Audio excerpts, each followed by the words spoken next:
Na wakati Abu Huraira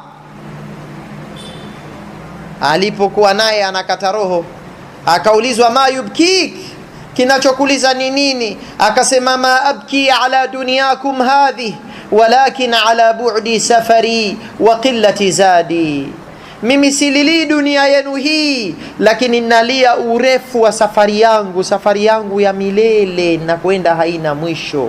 Wa qillati zadi, na uchache wa masurufu yangu, matumizi ndo yachukua kwenye safari hiyo ni madogo.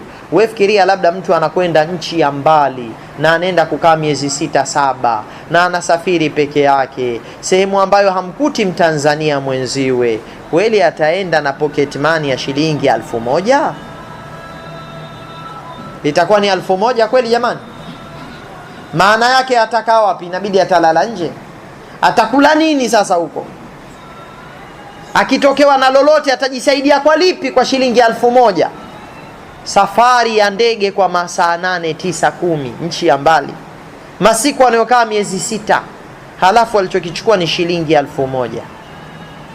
Leo huyu tutamuona pungwani.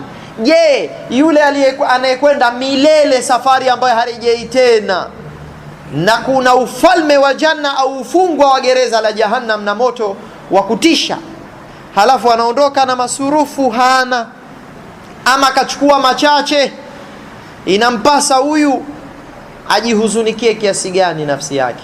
Na walimwengu hasa wangekuwa wana akili na imani na yaqeen juu ya maisha ya akhira, wangemuona huyu jamani pungwani kiasi gani. Sasa Abu Huraira anayasema hayo, si kwamba yeye hajajiandaa, yeye kajiandaa vizuri, lakini tawadhu ndio inamfanya aseme hayo, tawadhu yake mbele ya Allah azza.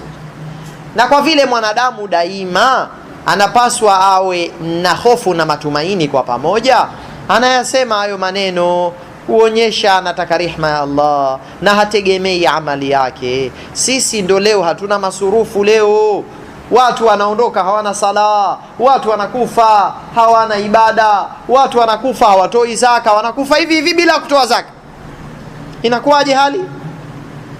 Anasema hicho ndo kinachonliza.